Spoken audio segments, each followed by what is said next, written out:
Welcome, everyone. It's my pleasure to welcome Dennis DJ DiDonna to the Notre Dame Newman Center and University Church.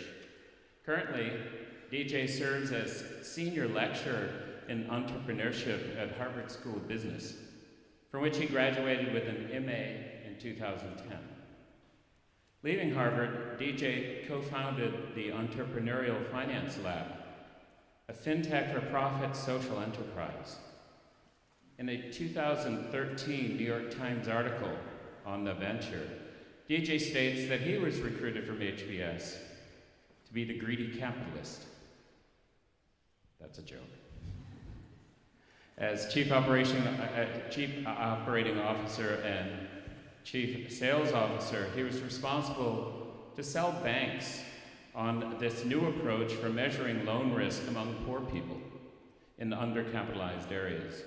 Using psychometric testing, they sought to measure the traits at the core of entrepreneurship: fluid intelligence, business skill, integrity, and attitudes among the potential loan recipients to predict an applicant's future behavior, specifically whether he or she will be able to and will pay back a loan. In time, the EFL's work won the confidence of risk-averse bankers in places where credit bottlenecks severely stunted growth. EFL was among the winners of a G20 Challenge for Small Business Financing in 2011 and had enabled over $2 billion in capital to underbanked businesses and individuals across 20-plus countries before it was acquired in 2018. All of that is important for our topic tonight because after 7 years of traveling the world and hustling this new concept in banking, DJ burned out and had to make a significant change. Taking a sabbatical changed the direction of his entire life. During that year, among other things, DJ spent time in Japan, walking 900 miles on a pilgrimage, so he says, and ran the Wilson Sheehan Poverty Lab, known as LEO, back at Notre Dame, his alma mater, where he and I met when he had arrived as a first-year student. LEO helps service providers apply scientific evaluation methods to better understand and share effective poverty interventions. DJ also became determined to change the way the world thinks about time off, and teamed up with social science researchers to look at and evaluate the role that extended leave has played in our society. Our teaser for tonight's talk states, what they found may surprise you. And that's what we're here to learn about. Friends, it's my pleasure to welcome an innovator, an entrepreneur, international businessman, teacher, concerned citizen of the world. It's also a pleasure to welcome an old friend to this city and to this place where faith and reason intersect daily in how we think, pray, and act. Friends, DJ DiDonna.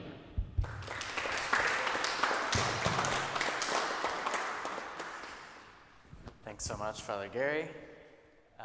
If you know Father Gary, and I'm assuming that you all do, feel free to laugh in the church, and so I'm hoping that we can laugh and have a relaxed chat today about sabbaticals. The first joke that Father Gary introduced was, never tell a joke to a reporter, or else your joke will be in the New York Times forever. And it doesn't seem like a joke. So I'm going to be holding my phone because I'm using it as a remote. So if things go awry, just know that's why we're running behind the stage. I want to talk to y'all about sabbaticals. And first, just want to figure out, kind of test the room. How many people here consider that they've taken a sabbatical? Ooh, all right. How many people want to take a sabbatical?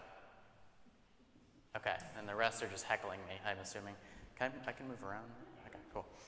Okay, so I'm going to talk a little bit about how I came to do this work, and because we're here in this beautiful church, I'm going to bring it back to the root cause and definition of sabbaticals, which is rest, right? So sabbatical, Shabbat.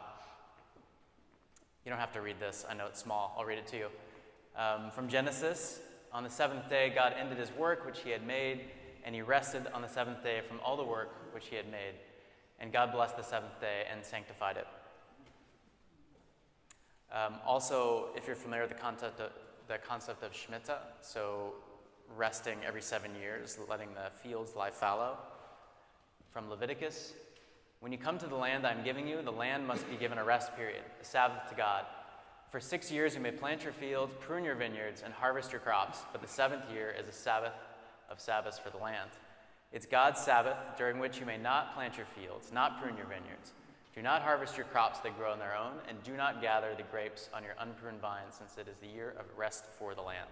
So one of the interesting things about sabbaticals is there's this rich tradition of faith that kind of runs through it. So in the States, the first weekend was actually because a mill in New England was giving Sundays off for Christians, and the Jews among them wanted Saturdays off, understandably. And the Christians were kind of upset that the Jews were working on Sunday to make up for Saturday. And that was how the weekend was formed. And so we have like this rich tradition of using faith and using the Bible to as an excuse for rest. But otherwise, I don't think we would give it to ourselves. So when we set out to do a definition of sabbatical, I think when most people think of sabbaticals, they think of academics, across the street or across the way, what we call the, I'm from the Trinity College of the United States, Harvard Business School, and we think about like a tenured professor taking time off. So typically you get a break every 6 or 7 years, but on that break you actually don't get to drop all of your responsibilities. You have to still do research, so it's not really a break. But this concept of sabbaticals for non-academics, is anyone here an academic? Okay, so everyone's non-academic. I'm also a non-academic. That's why they call me a senior lecturer and not a professor. And so we wanted to create a definition that made sense for folks who were not academics. And our definition includes 3 components. So 1, extended time. So what does that mean? Like, what is the minimum that you can do to take a sabbatical? We don't know. But what we learned from the research is that it takes at least 6 to 8 weeks in order for people to like feel unplugged, take off that mask of work and actually start to feel like themselves again. So I would offer at least 2 months is enough time, ideally 3 to 6, but extended time, intentionally off from routine work. So important about intentional, it doesn't mean that you chose to take time off. I'll talk about this a little bit later, but 2/3 of sabbaticals actually happen to you, right? So they're catalyzed by some profoundly negative event. You have no choice over whether or not to take it. But once you're off, so let's say that your company goes broke or you get fired, your routine job is to find another job, right? Like your routine job throughout your life is to work. And so if you take that time and kind of make it sacred, make a fence around it, then you can consider yourself being on sabbatical. Otherwise, you're just on an extended job search. And then off from routine work. And the reason we talk about routine work is it's not like you can't do things that seem or feel like a job when you're on sabbatical, but the further away you can get from your routine job, the more benefits you'll get from it. So we'll see time and time again folks who say, they leave some like banking job and they say, well, I'm going to do a little bit of consulting, like an hour a week here or there to extend my runway, or I'm going to help someone start up a fintech company, and that's just going to make it very difficult to actually enjoy time off. So things that are kind of like jobs that people will do, get yoga teacher certified, scuba training, maybe help a friend or a family member start a business that's completely different. Write a book is a common one. But you want it to be like pretty far away from what you do for your routine job. But I think more importantly is why. Like, why should we take a sabbatical? And here's another very small printed phrase. So from Abraham Heschel from The Sabbath, he talks about how Judaism teaches us to be attached to the holiness in time, attached to the sacred events, to learn how to consecrate sanctuaries that emerge from the magnificent stream of a year. The Sabbaths are our great cathedrals, and our Holy of Holies is a shrine that neither the Romans nor the Germans were able to burn. It's not the observance of the Day of Atonement, but the day itself, the essence of the day. And so Heschel talks about how the Sabbath is a cathedral in time. Instead of building monuments, you make space and actually architect time off, time for yourself, time for God, time for the folks you care about, which I really like. And in the more kind of like secular version of that, Annie Dillard, who I love, who's a great author who wrote The Pilgrim of Tinker Creek, in her book, The Writing Life, she says, how we spend our days is of course how we spend our lives. What we do at this hour and that one is what we are doing.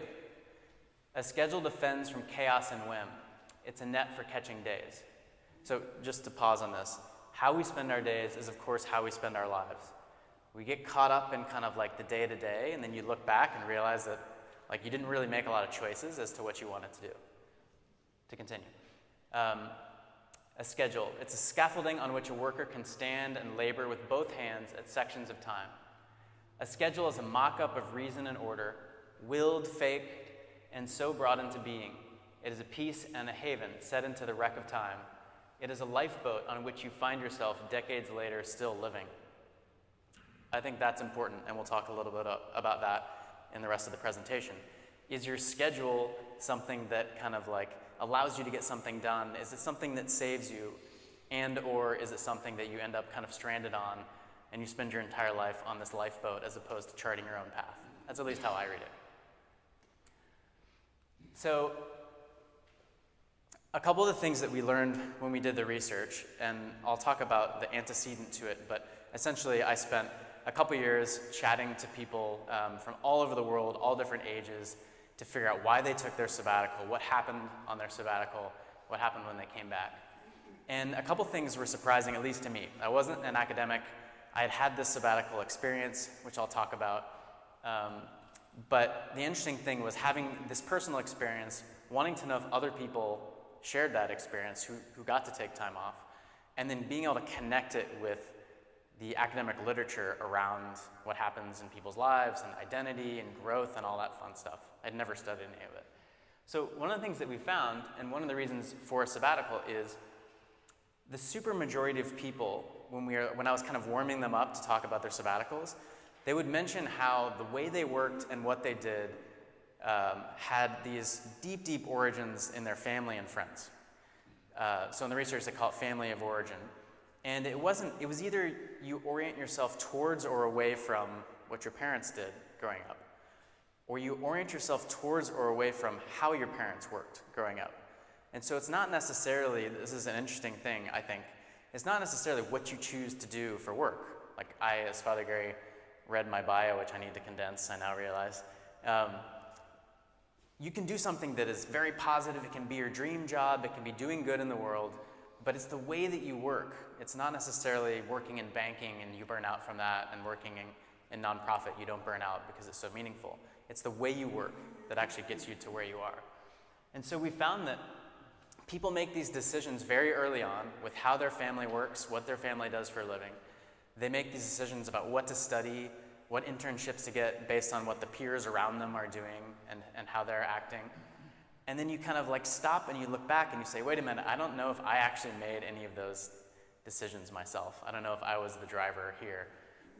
That's the typical kind of pathway that we see folks go on. The second is, as we've all, I think, a silver lining of the pandemic, we've seen how burnt out everybody is. In 2019, before the pandemic, the World Health Organization talked about burnout as a global pandemic, right? So folks not engaged at work, wanting to leave, wanting to quit, not having enough energy to do the things that they said they wanted to do. What we found in our research is what we termed functional workaholism.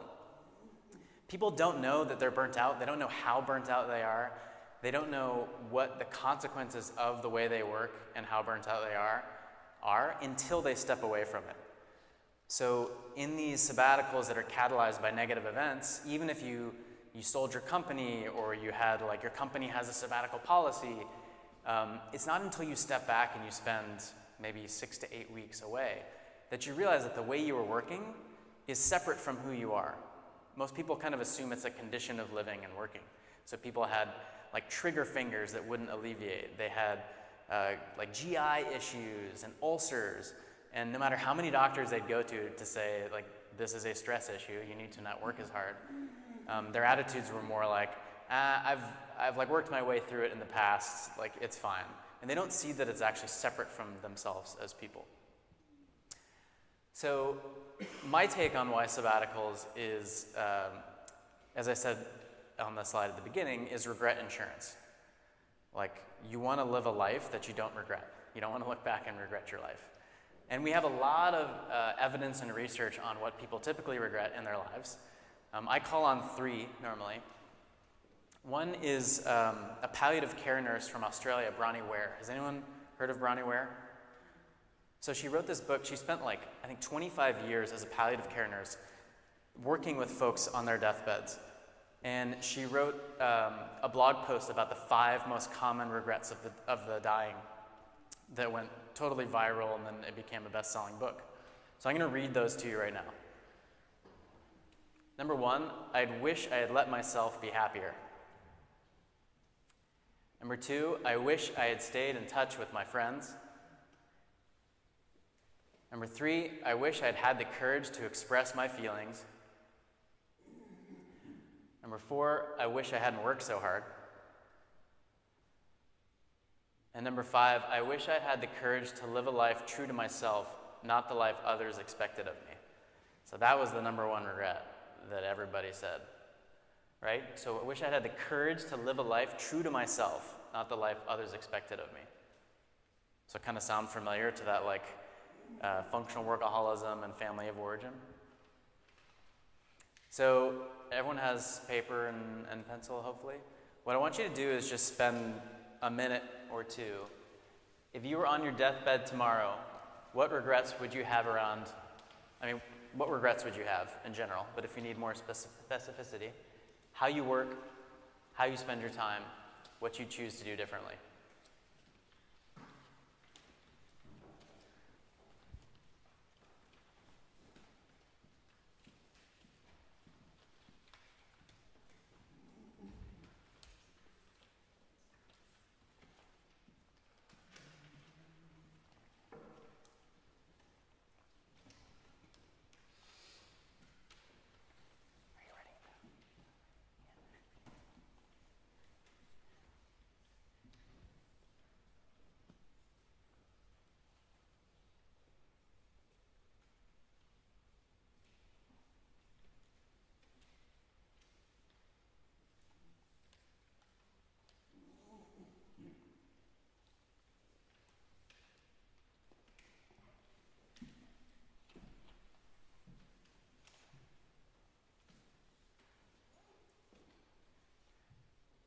I notice no one's finished early. Everyone's got a lot to write.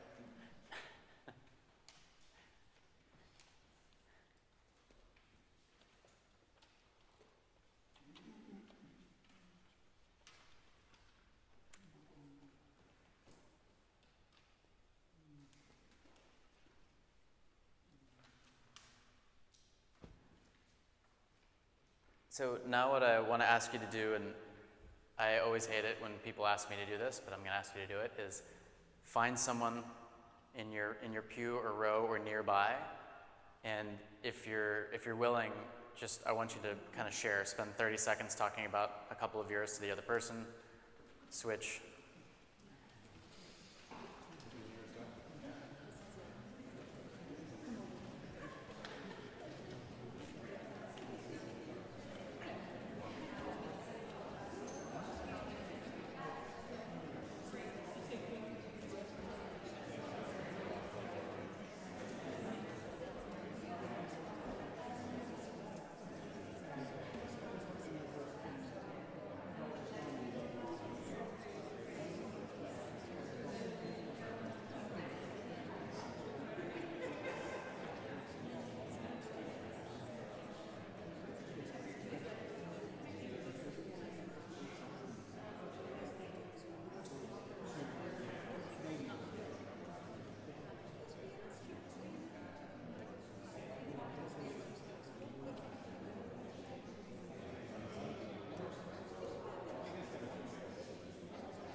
Okay.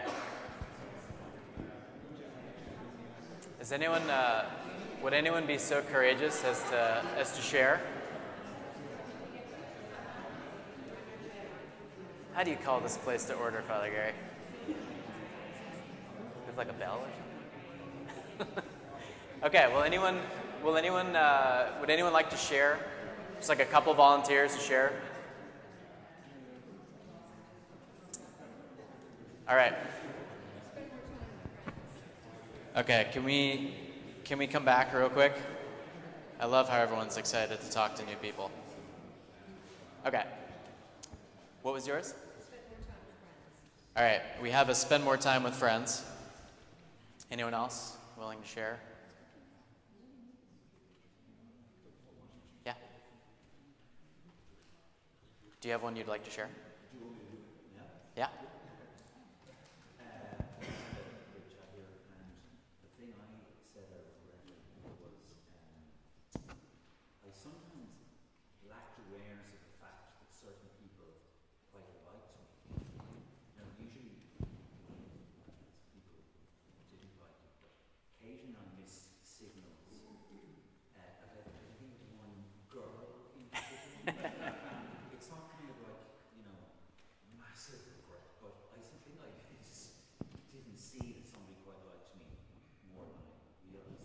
Do you know why?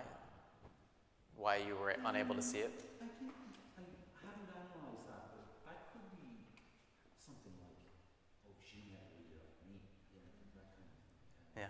perhaps. But it has struck me that you know, that could have worked out, for example, and I kind of let me say that. Cool. There we are. Yeah, thanks for sharing. One more?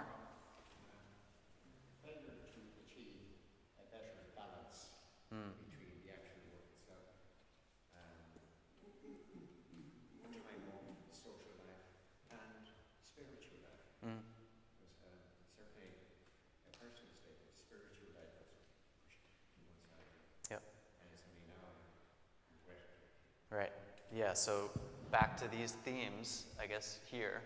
Failure to achieve a balance between personal life and work, prioritizing the spiritual, which is exactly, you know, why I did my pilgrimage on my sabbatical. I felt like there's always these urgent things, but the important things are hard to kind of prioritize time towards. I spoke to someone who was like a chief technology officer of this fancy company, and I was asking similar questions, and he said, I would love to do a 10-day silent meditation retreat. And he's like, but, you know, especially in America, we get like 2 weeks, 3 weeks of vacation.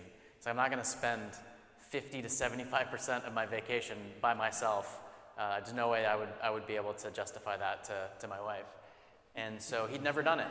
And so it was, you know, it's quite sad. If you can't even say, I want to spend 10 days meditating, doing whatever, that's kind of the ether of the work culture that's pervaded across the world. Okay, so what Harvard thinks about regret. So we talked about Bronnie Ware. Here's what some Harvard researchers think about regret. So first there's Clay Christensen. If you've heard the term disruption, like business, like to disrupt in a business context, which is way overused now, you can thank Clay Christensen. Clay Christensen, the year that I graduated from business school, found out that he had terminal illness. And so we asked him to speak to the class around his learnings and how he would apply his learnings from business into living a good life. And so he gave this talk that eventually turned into a book called How Will You Measure Your Life, which I would recommend reading. And you know, one thing he talked about is like folks don't create a strategy, right? So similar to that lifeboat that you're just living in, folks don't actually be intentional about what they want to do and how to get there. And you end up kind of maybe in a position like yourself where you're like, man, I got the balance wrong. And oftentimes it's not about being intentional about making a strategy. And the second that he talked about is what he terms the marginal cost mistake. So Christensen was a devout Mormon, and he had this funny story that he told. I'm not sure if it's funny, but he was also very tall and was a really good basketball player.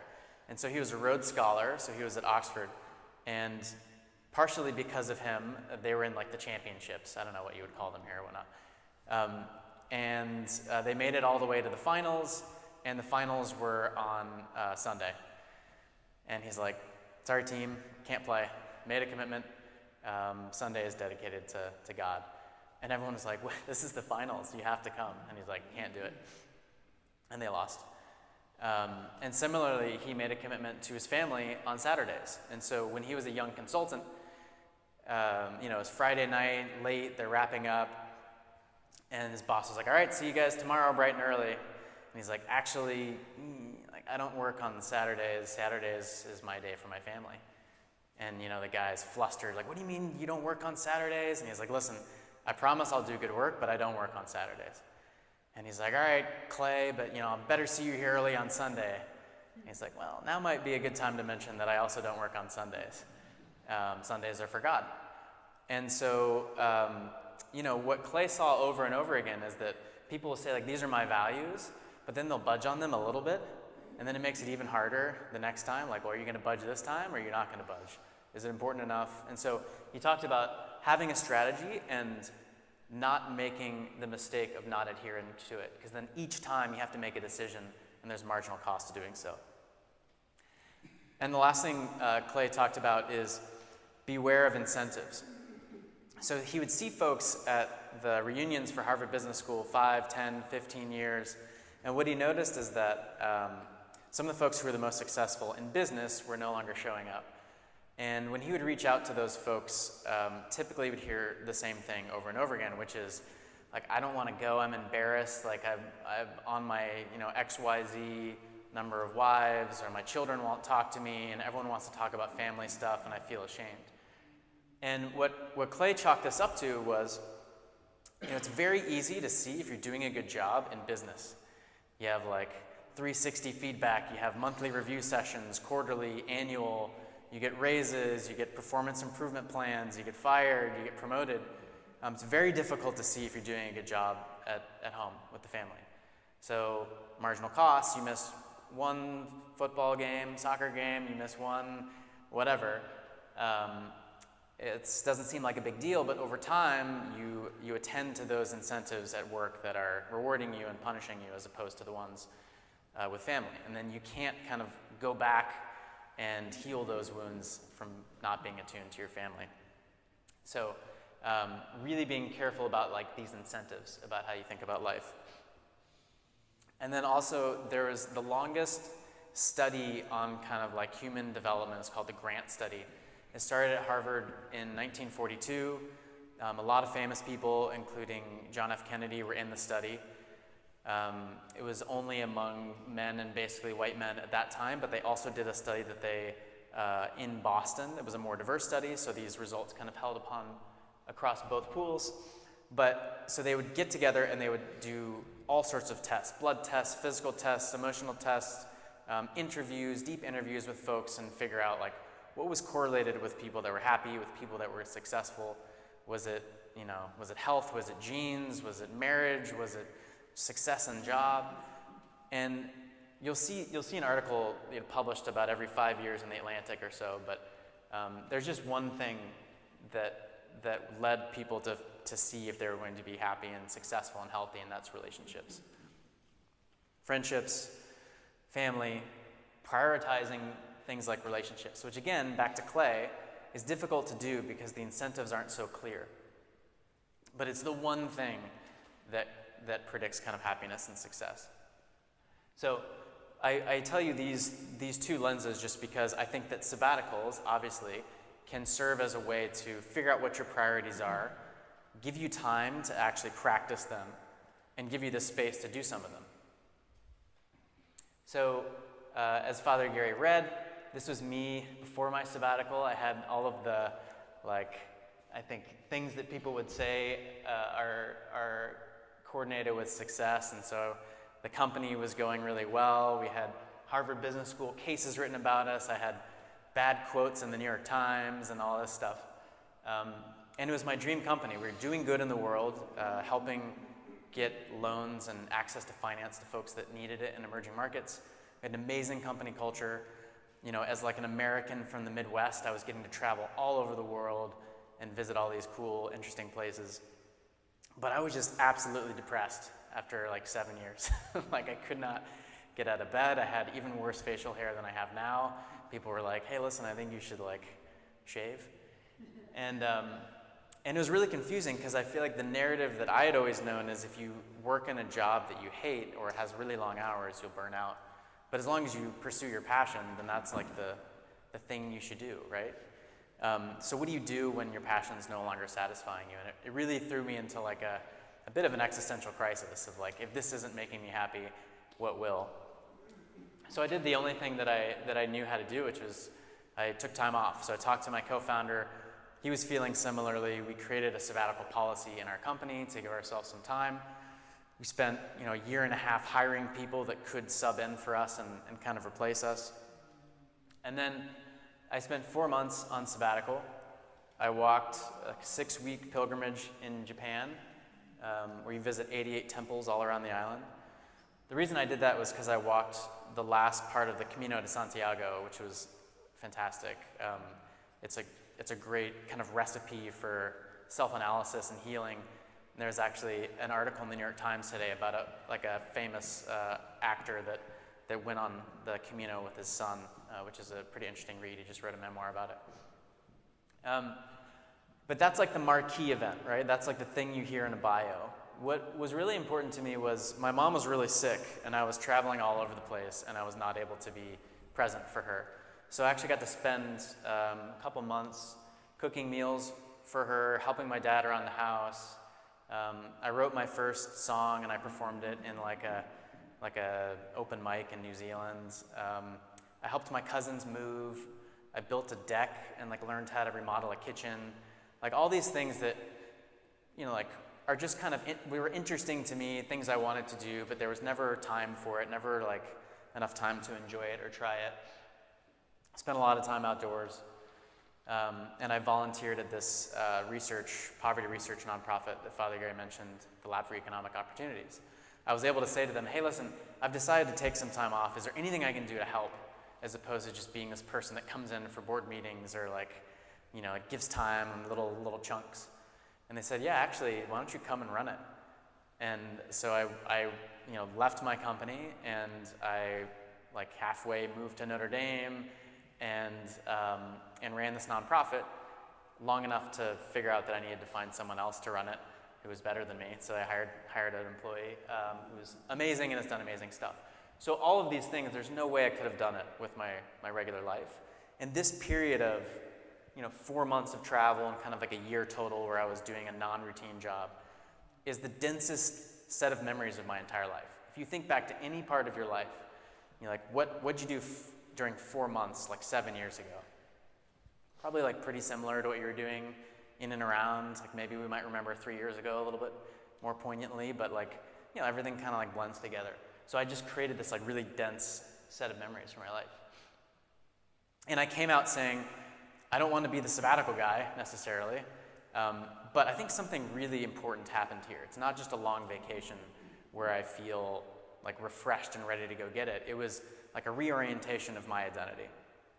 So I set about trying to see if we could find evidence and proof around this because I thought it was so important that it should help other people justify it. I mean, everyone knows that a vacation is nice, but if there's something really important around the extended period of time, you got to bring some research and evidence towards it. And so when I think about how to talk about the results, I'll talk about it first in quotes because I think they're qualitatively describe what happens. My sabbatical was the best decision I've ever made for my relationship with my partner. I realized that up until our time off together, I never knew my daughter as a person. I can't imagine living the rest of my life without knowing what I learned on my time off. I realized my entire self-worth was based on external validation. I now see success as the amount of joy something brings me. I felt that I had to write this book to keep on living. So this is some of the nature of the experiences and the impact that people had on their sabbatical. And basically what we found is that there's 3 stages. One, you take time and space to explore, to be yourself again. In doing so, you get this perspective and you realize how far off track you'd gotten. And then 3, you're able to make changes and dive back into like routine life in a way that's more authentic. So it's kind of these 3 stages of practice. Think like an internship. You're practicing a new way of being. You're taking time to recover, hopefully, up front, to heal. And then you're exploring what's out there. So in this sense, I think of business school as the world's most socially acceptable sabbatical. Like you take 2 years off, you pay a bunch of money, you travel around, you observe what other jobs are out there, what other people, cultures, you learn a little bit, hopefully. And when you get finished, people pat you on the back and say congratulations. But if you try to do that yourself, write yourself a $200,000 check and self-direct, people are going to ask, like, are you okay? Like, what's going on? And so we do have these pockets in our society and in our culture that are like socially acceptable sabbaticals. And so one of the goals of this research and my book is to try to like pull those out and talk about them so that people have permission. So there's typically 3 kind of ways that people engage in a sabbatical. I call them sabbatical archetypes. One is what I call the seeker. And so a seeker, like that quote, I can't imagine living the rest of my life without knowing what I learned on my time off. A seeker has burning questions, curiosities, things about yourself you've wanted to explore for a while. They may be spiritual or religious in nature, or about getting to know another part of yourself outside of what's propelled you to success in school and working life. The second is explorer. You can't believe you're as old as you are and haven't seen the blank. Your travel resume doesn't match up with how you see yourself, or your professional resume for that matter. So think of the person that said, I realized that up until our time together, I never knew my daughter as a person. This person actually, they spent their sabbatical traveling in an RV to all the national parks in the US. And then the achiever. So the person that said, I felt I had to write this book to keep on living. So you have something deep inside yourself that needs to be born in the world. Is it a book? Is it getting yoga certified or completing that hiking circuit, mastering a foreign language? All you need is some space and time away from routine life to do it. The other quote that I think speaks to the achiever is, I realized my entire self-worth was based on external validation. I now see success as the amount of joy something brings me. So you take someone who's set on like achievement and accomplishment, you pull them out of that for a little bit, and they're actually able to define success in a different way. So another 2 minutes, and then you'll have to help me kind of call it off and get back to the discussion. But I'd love for you guys to write, what would you do with 3 months completely off? And if you want to talk about which archetype fits your goals the most, so how would you spend your time? How would you hope to feel upon returning from sabbatical? And I'll go back to the archetypes so you can see them. So how would you spend 3 months off?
All right, we're going to keep going, and maybe we'll do another share out at the end just so I can make sure that we get some time for Q&A. So, just a few surprising findings from the research. One, I alluded to it earlier. Over 2/3 of sabbaticals are catalyzed by a negative event.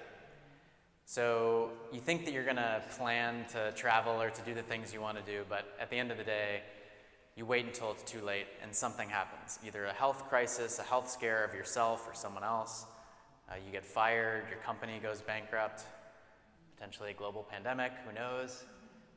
And so, like, if you wait to take a sabbatical will take you. I'm sure of that. We talked about family of origin and other inspirations of how people work. The fact that folks are in this kind of functional workaholism mindset. So to the outside looking in, they're successful, they're doing a good job, they're probably getting good reviews at work, but it's not until you step away that you realize that you were just treading water, and we're not living and working in the way that you wanted to. Most people, especially those who are thrust into a sabbatical, return with a lot more kind of security around taking risks. Mostly because they just did something that society and culture says is very risky, like quit your job or be outside of work for 6 to 12 months. And they realize that it's totally fine. They can most likely get a job, even a better job. They come back more healthy, more able to work in a sustainable way, and it frees them up to take more risks. So the path of travel that we see folks from a career perspective is you go from working for someone else to either breaking off and doing that same thing but working for yourself. So freeing yourself up to allot your time how you would like, spend time with loved ones, spend time however you want, or actually kind of spinning off and starting something completely different. That's like the typical path that we see folks do. Or, and this is for the business owners in the crowd, folks say, like, you know what, I got a chance to go explore what it would be like to not work at my job, and I kind of like my job, and I kind of like the people I work with. I just need to create healthier boundaries and to heal a little bit and have some time away from myself. Also, people tend to return with a more pro-social mindset. So that's like academic ease for caring about people outside of themselves more. So, the subtitle of the talk, using sabbaticals to save the world, we have people that started, like Impossible Foods was a sabbatical taker. We have a friend of mine who started an electric airplane company because he's really thinking about the climate and spending time in nature. That's possible, that's pro-social. But even more common, people are saying, you know what, I would just want to spend more time with my loved ones that I wasn't doing before, right? And so whatever your circle of others is, people return with a more kind of externally facing circle. I'll skip this, but I think it's just important to note that over 1/3 of Harvard Business School students 10 years out, graduates 10 years out, have taken a sabbatical. The reason I bring this up is because folks are scared of what it's going to look like to take time off. And over 1/3 of folks actually have taken this, even though you would assume that it's much lower. And this is how people rate their time off. So the supermajority of folks are saying it's one of the best times of my entire life. And even more people than that are saying they're extremely likely to recommend it to others. And the difference there is, sometimes like a sabbatical is not always fun, right? You're getting thrust into it when you don't want to. It can be very difficult. You're having like a dark night of the soul. So just because it's not always fun doesn't mean you wouldn't recommend it to someone else. And then this chart's kind of difficult to read, but people are 5 times more likely to fear how folks will perceive them on sabbatical than they are to actually perceive people negatively. And so they're worried about what other people will think. What will they think of me if I take time off? But actually people don't judge them for that. And they really want proof that what they're doing is safe and okay to do, which is one of the reasons why we created this research. Okay, so if you're taking a sabbatical, here are my suggestions. 1, make sure it's long enough, right? There's so many stories where people take and companies are well-meaning, but if you have a sabbatical policy that's measured in weeks and not months, you're probably going to get to the end of it and be like, oh man, I was just getting to the good stuff. So if you can, take 3 to 6 months off. If you can just take 1 month, 5 weeks, 6 weeks, that's great. I think you'll get to the end of it saying, I was just starting to get to the good stuff. But if you can and design yourself 3 to 6 months off, that's best. Make sure you get disconnection, both geographic, if only for a little while, so you can break that routine, and then also electronically, right? So it's so hard. Are you setting, is your company completely cutting off your communication? Have they totally found folks to take up your work so that you're not kind of like still plugged in? Make sure that you take time to heal. So especially those achievers who are like, I just want to take time off so I can write a book or so I can do this other thing, accomplish this other thing. Don't forget to take care of yourself. One way I think to do this, and I see this all the time, is that folks will say, all right, I'm taking time off, and then I'm going to like learn this foreign language, and I'm going to learn how to cook, and I'm going to like do this, and I'm going to do that. So you're kind of subbing out like intellectual accomplishment in one zone for another. Do stuff that embodies you, right? Like yoga, dance, pottery, like things that kind of get you out of your head and more into your body. Do something, at least part of that's other focused, so it's not just about your kind of like vacation. I think that will be rewarding. And make sure to explore. So if you're one of those people that has to have everything scheduled, I see some people giving sideways glances to their partners. Experiment with what it's like to not have a plan for a little bit, right? And I think what you'll find is that things turn out fine, and that can potentially free you up to take more risks when you come back. We talked about this a little bit. Don't do your routine work, even if it feels like, I'll just do like a couple hours a week of consulting with former clients. That couple hours will prevent you from doing all sorts of things you want to do. It'll take up way more time than you think it will. Trust me.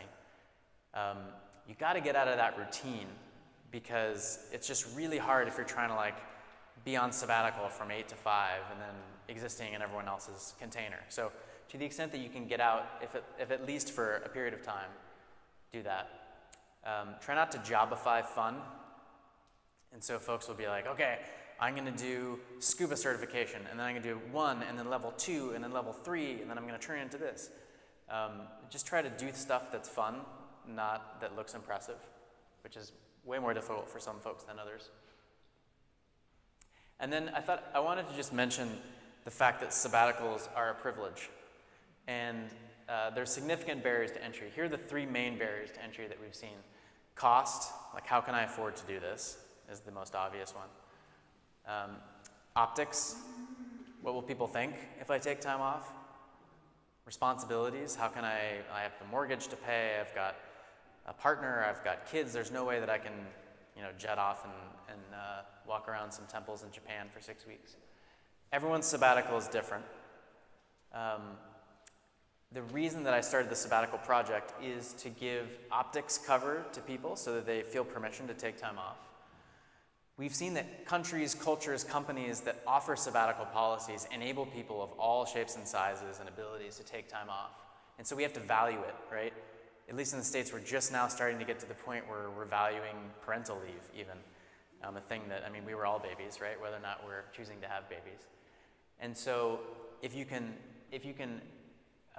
be at a position of power in your company to show people that it's okay to take time off, to enable people to be able to take time off, that's the goal here. And responsibilities, it's obviously way more difficult to take time off if you have kids, but I've seen some of the most impressive and awesome stories from people that took time off with their kids. So exchanging education at the school for education via travel. The quote that you heard earlier about like not getting to know his daughter as a person until he took time off. Too often we're kind of flooded with all the responsibilities and the errands that revolves around parenthood as opposed to like actually spending time present with your kids. So difficult, but worth it. Okay, last exercise. And then I'd love to kind of open up for some questions. Actually, let's do a few questions now, and then we'll end with the written exercise. So does anyone have questions about the research? We'll use the microphone because it helps upstairs. There are people watching us online, so it helps. My question would relate to the feasibility of sabbaticals. I think what you've given us really is geared towards American set of circumstances and so on. It certainly wouldn't apply to the developing world, and maybe middle income countries, question marks, in short, what I'm saying is that I don't think it's feasible in an awful lot of work situations. People are, it's a very risky type of thing. While you're away, your job might be done by somebody who's away better than you, So you won't be welcome back, So my question in short is that it's a very limited type of experiments. Yeah. Uniquely geared towards academics. Yeah. So what we found is that, listen, that is true. And I think that it's about how we prioritize as a society, right?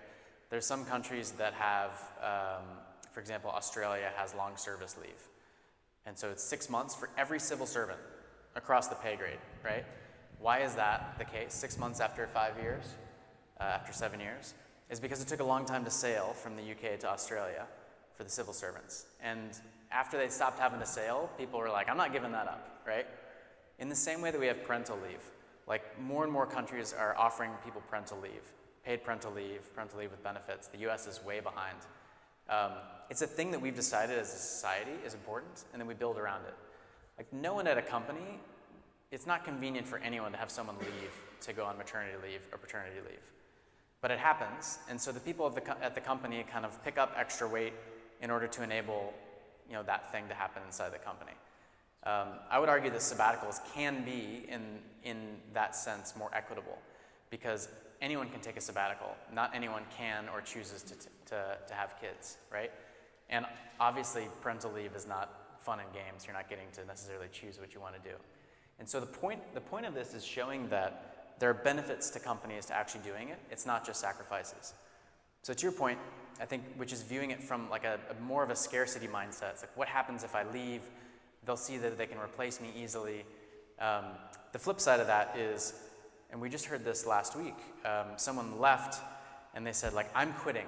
And the company said, actually, how about we'll leave you with your health insurance. Just don't quit. Just consider coming back. They spent a year away, and they came back and they said, I have a list of impossible demands. They're this, I don't want to do this, I want a different team, I want to do this and this. And the company said, great, let's do that. And so it actually can empower the employee to put down some of the stuff they don't want to do, pick up some of the stuff that they do want to do.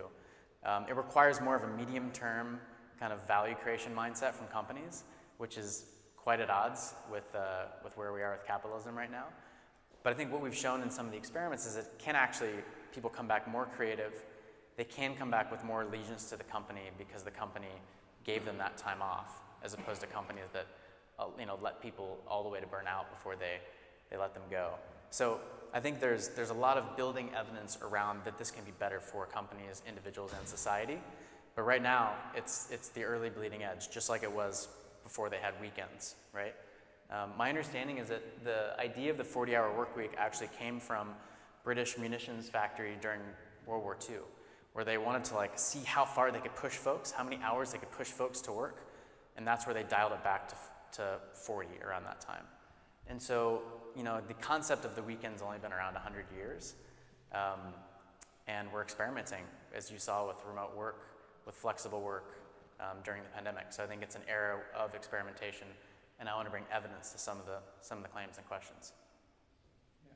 I'll make a quick point maybe in response to the last comments. I think I work as I describe myself rather vaguely as a management consultant, but I'd be happy to say that I'm pretty sure I could replace absolutely anybody with either a system or a process or another person or an office in another country or something like that. So I think it's not that scarce a process. Very few things are, even if they're very responsible, I think very few things are kind of irreplaceable. And that's kind of the culture I work in as well myself. Longest I think I've spent in any job in my adult life has probably been about 3 years, or even in any one country in my adult life has been about that amount of time. So the environments are the markets, the industries, the companies I work in are just too volatile. There's no, for most of them, there's been no kind of payoff from a long-term relationship. And that has worked kind of quite well for me. But there are people like, I'm guessing you're not a teacher, you know, and that's say, you know, the Irish primary and secondary school teachers. They, many of them basically go on careers breaks.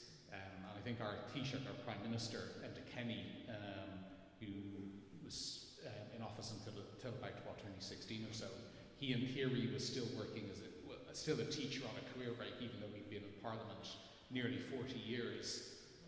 So all his employment contract and his pension and everything were still there for him as a teacher. I think the current Deputy Prime Minister is in the same situation. So I think it is very good. That does happen.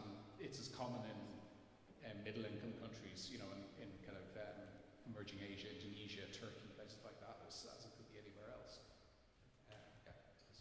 So I'm. Can I just a quick comment? Yeah, no, I'm kind of on a sabbatical myself at the moment. I've been off work for about 6 months. Partly basically, I'm doing a degree in kind of computational statistics, which I've wanted to do for 6 or 7 years quite strongly. So I just kind of fell into doing that when I returned back to Dublin. And I have a social project as well. Basically, I've taken it upon myself to start a war, which I'll talk to Father Gary and other people about at some point soon. Not a fan of war. Yeah. Awesome.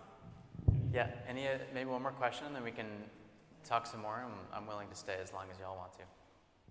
Sorry, I took a sabbatical based on an Irish company, and it's 33 years working with them. Decided I was going to take a sabbatical. Thought I might get 12 weeks, 14 weeks, ended up being 6. But I took it at the exact wrong time. Massive management change coming in, and people were saying to me, "Are you mad going at this stage?" I said, "What's the worst you can do to me? Sack me, pay me to go, whatever it is." And we went on it. It was fantastic. It was absolutely fantastic. But I came back, I wouldn't say a different person, but certainly a much happier person, and very much more confident in my work. And nothing has gone wrong in work since I came back. It haven't.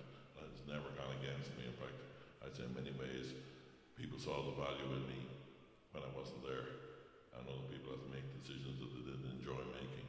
So for a lot of things, it was fantastic. But even getting away with her was fantastic as well. Mind you, everything was organised. I love it. Yeah, I mean, okay, so maybe one last question. Thank you for sharing. Hi there. Thanks for your talk. I just have a question. In your research, have you seen sort of how different age groups of people approach this differently in order to afford it? And sort of, so I was just wondering if those teaching English abroad,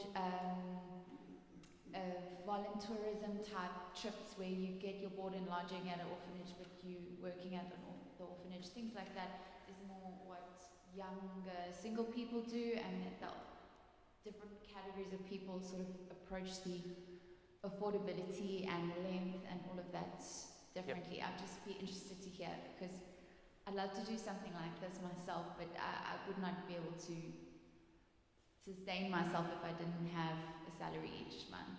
Yeah. Yeah, so it's funny because no matter what age someone is, they always look back and they say, well, I could have done it then.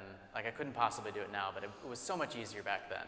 And so even though it seems impossible, like, one thing I would say is that very few people can take a sabbatical now, right?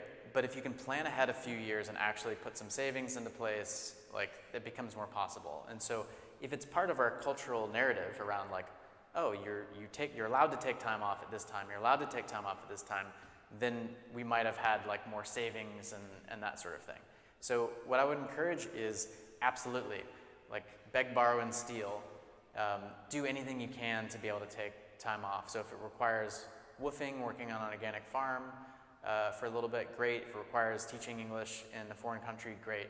I think those are excellent, like, gateway drugs to be able to take more time off, and I think you'll learn a lot. So not everyone has the privilege to do some blowout around the world trip. I think I spent like $800 over the course of 6 weeks on that walking pilgrimage. So, like, there are things you can do that are quite cheap, not like the fanciest or most glamorous. But I would encourage you to try to, like, set some date, 3 years in advance or something. Make it a goal. look for fellowships, look for like things that can enable you to do it. But yeah, you'll benefit from it. Like it's a good segue to what I wanted to talk about last, which is, I think the premise of my book is basically trying to create these inflection points, identify inflection points across people's lives that it's okay to take time off and beneficial to take time off. And I thought, taking advantage of the fact that we're in a church here, so thinking about sabbaticals as sacraments, right? So we have like initiation sacraments, baptism, confirmation, Eucharist. We have healing sacraments, penance and reconciliation, anointing the sick. We have sacraments of service, matrimony, holy orders. Like, where are our sacraments in more secular life, right? What I would suggest is thinking about 3 categories of sacraments. Sacraments is the wrong word, but work, like taking time to celebrate and signify some of our work milestones. So gap years, like early on in folks' career, I wish I would have taken it, so I'd have had the courage to not study engineering, which my dad wanted me to study. So Father Gary got to hear from me a lot my freshman year when I was flunking out of engineering. A gap year is about self-authorship. What if we normalize that and it was part of your growing up process to determine who you want it to be for that segment, as opposed to using family of orientation and what your friends and colleagues are doing. Grad school or an apprenticeship. So again, I think about the MBA as the most socially acceptable sabbatical. It's about like opening up the aperture to what else is possible for you, right? You might open it up by going abroad, by doing some different work. Do you like teaching? Things like that. Or it's about like tightening in the aperture, doing an apprenticeship to be able to train to do something else, right? Doing like a grad degree to say like, all right, I want to learn this other thing so I can go in this direction. Pre-retirement. So I'm involved with this organization called the Modern Elder Academy in the States. Chip Conley wrote a book about the wisdom of modern elders. Basically, like, can you take time before you retire to zoom out and say like, okay, in the last chapter of work, do I want to maximize money? Do I want to maximize learnings? Do I want to actually steer what I'm doing towards another direction? I think that should be a thing that everyone does. The second category is around relationships. So imagine if we actually took time and it was okay to do celebratory sabbaticals, right? Where, let's say you get engaged, or I've heard of people take what they call like a monster moon, like a huge honeymoon, to celebrate the fact that you're going to be spending the rest of your life with this person. Honoring spending time with your kids. So in the New York Times article today, talking about like what a gift it is to be able to walk the Camino with your child, right? We had someone in the study took a Land Rover to Central and South America and basically like homeschooled their kids over the course of the year. Parts of it totally miserable, right? No babysitters, your kids are on top of each other the whole time, but it created closeness within the family and memories that like could not have been created in living a routine life. Empty nest. So what happens when your kids leave the nest? Why is there no sacrament around that? Why is there no kind of inflection point where you say like, okay, now I get to shift off from, hopefully, being responsible for these kids and shift back to reinvesting in the relationship or rediscovering myself and who I want to be in this next chapter. And so these are all things that you can kind of schedule. Like the work ones, you kind of know like when they're going to hit in your life. The relationship ones, you don't know exactly when they're going to hit, but relatively you do. So like you know when you're going to get married and you can plan that around, or you know when your kids are a certain age that you want to take time off. These emotion ones, they can pop up whenever. But if we knew that if there was permission around taking time off, then I'd imagine we could use them actually intentionally. So grieving. So many of the sabbatical stories were about being jarred out of life by the passing of a spouse or an own personal crisis, taking care of an ailing loved one like I did. Why don't we make space for that in our society to actually say like, I want to be present for 3 months with this thing that's really tough but important to me. Seeking, so going on the kind of spiritual search, right? Like we don't, kind of marrying the secular and the sacred, we should, offer folks permission to take time to seek on the spiritual side, on the personal side. Healing. You're burnt out, you have a trigger finger, you have stomach issues from work. Like in the States, I don't know what it's like here, I'm sure it's there's more kind of like government coverage, but in the States you have to take this like disability leave if you can't drag yourself to work, right? And you kind of pay in on each paycheck. Like we should not use this as like pulling a parachute at the last minute. This should be like a dental regularly scheduled checkup. And so these are the kind of like, what I would offer is a way we can think about the structure of taking time off in the future. So as I was saying, a sabbatical is about privilege. To your question, which I totally agree. I mean, this is something that only folks that potentially work in management consulting can afford to do, right? And I think like consulting firms actually are some of the worst at work-life balance, but also some of the best because they offer things like breaks in between the projects. Like if they're structured right, they can do it. So it provides an interesting perspective in the States. But like make sure that others can take this time off, and that's by doing it yourself and showing people that it's actually possible, giving them permission. Setting up enabling policies at the companies and organizations that you work for so this can be like a more equitable thing, and moving towards a society that's kind of more humane. So that's the talk on sabbaticals. Happy to answer some more questions. Happy to share. I actually thought you meant by don't forget to work to make others can too. Yeah. You have to work twice as hard if you're someone coming. Maybe they can hold the bucket for you, and then you can take time off, and then you can hold it for them. And yeah, yeah, exactly. So thanks for coming. I mean, feel free. What I thought we could do now is simply thank DJ for his talk, but we'll also have an opportunity for tea and biscuits in the back, and I'm offering him for a few more questions. So, but thank you. Awesome. Thanks. Thanks,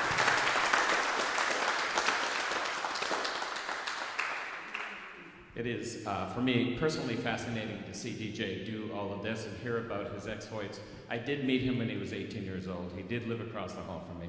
He did flunk out of engineering, and he did have a really weird roommate. So I got to know him really, really well. But it's fascinating to watch someone just grow into themselves, and it's been a pleasure to have you and to welcome you here to University Church. Thank you.